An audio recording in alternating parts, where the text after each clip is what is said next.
Hello again, this is Ron with Stay Sharp. In this sharpening test and sharpening evaluation, we're going to be looking at the QAD Exodus full blade. It's a really neat head.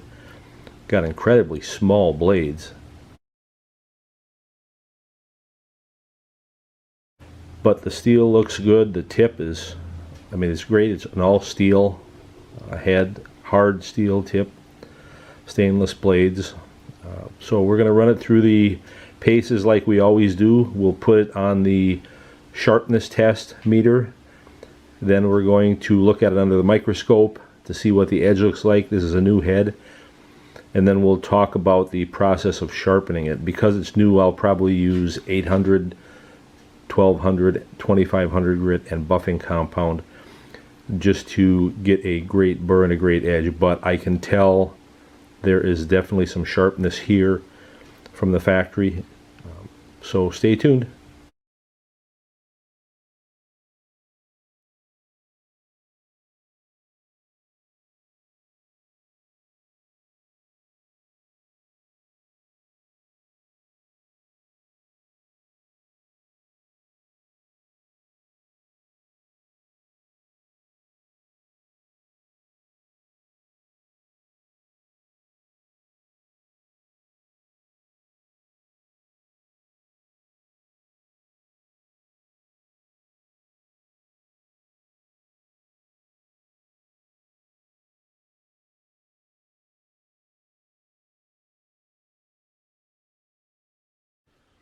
Alright, so that blade didn't look terrible under the microscope. Yes, there was a bad spot near the back of the blade. I'm sure that was just an anomaly. I won't test that area on purpose. That wouldn't be fair. But let's see what we get.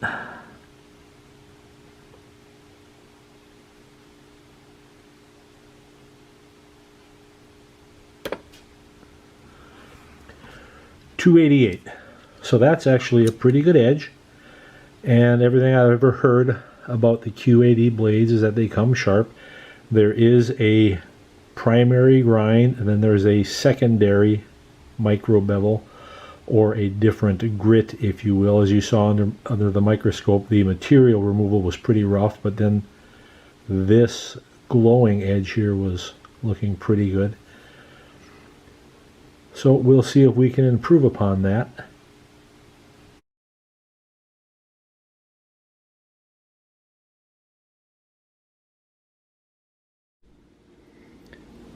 When placing the blade in the jaw, that little notch is going to be your indicator. If you can just see daylight behind there, that's your exposure. Now what's most important is that this edge runs parallel with this edge, or this edge being parallel with the roller. That's what's key, right? If you had this blade twisted and crooked in there, you'd only be sharpening this edge and you wouldn't be touching this edge. That's why the magic marker is key on any head. There's a little burr on there. I can feel it with the felt tip.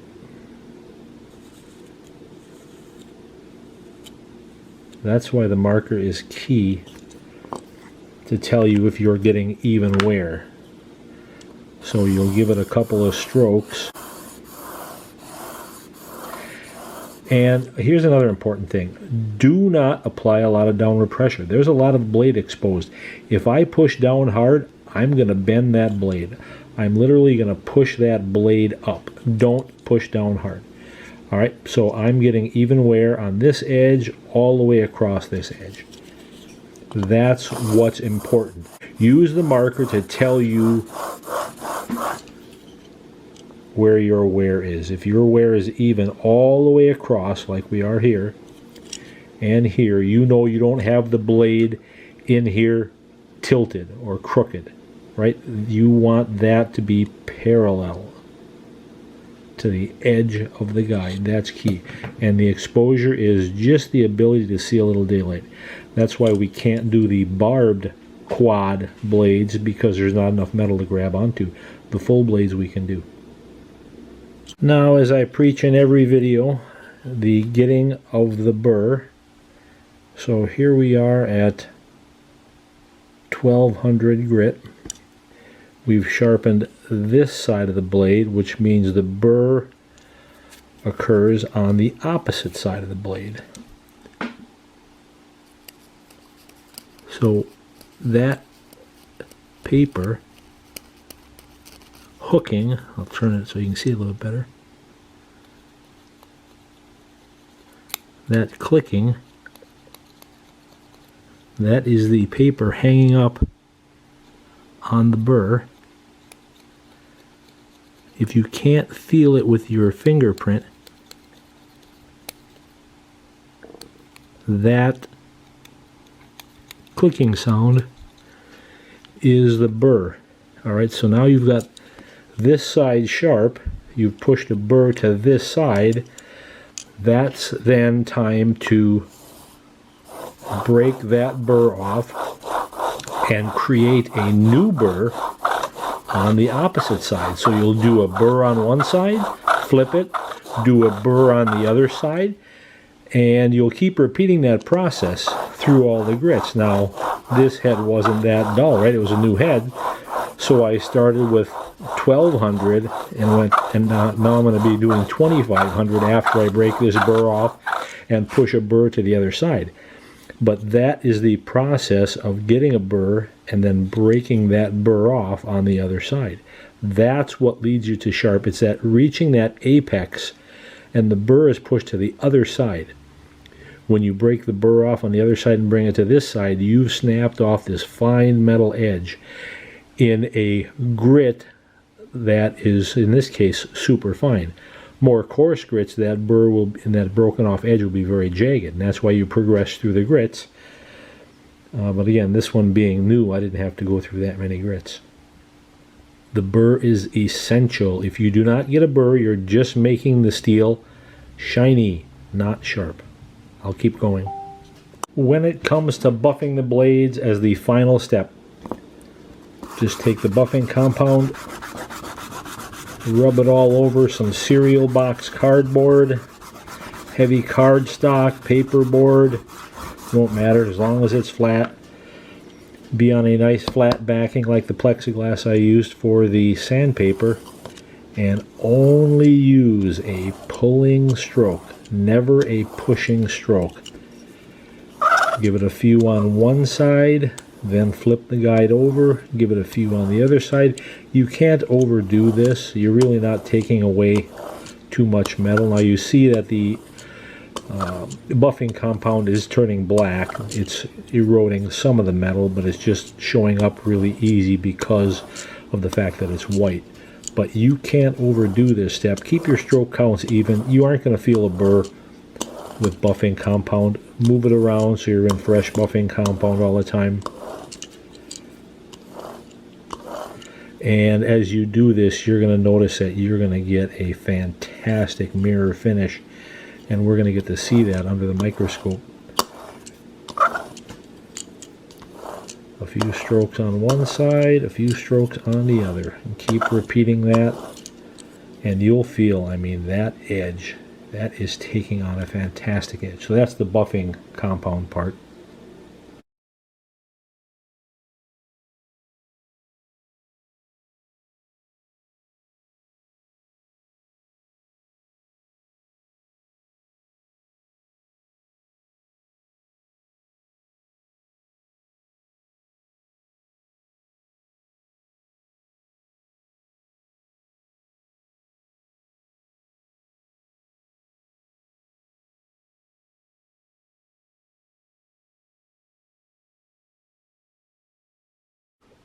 So that edge looked very good under the microscope. Now let's see what it reads on the meter.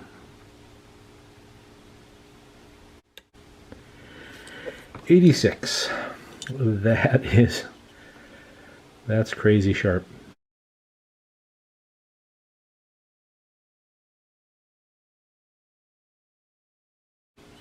That is sharper than a razor blade.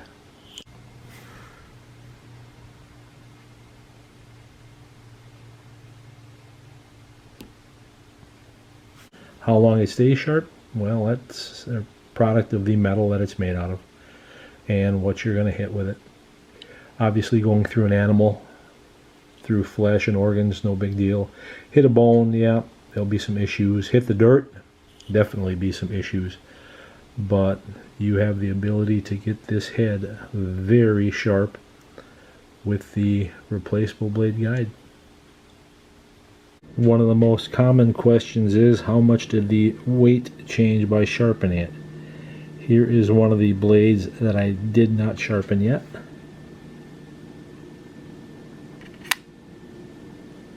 $12 grains. Here is the blade that I did sharpen. 12 grains.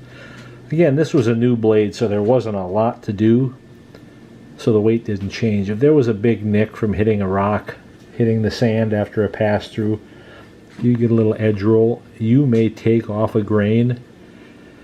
At the worst, maybe 2, but your rig is not that sensitive, right? You're not taking off that much weight. So there you have it. That is the QAD Exodus full blade. We got this thing incredibly sharp. It's got some good steel in it. It feels like as I sharpen it, we've got these edges sharper than razor sharp. Because they're stainless, there's no need to oil the blades, but this is carbon steel, so it looks like just black gun bluing type coating, oxide, so you'll definitely want to oil the ferrule to keep it from rusting. But that is the process of sharpening the QAD Exodus full blades. Thanks for watching.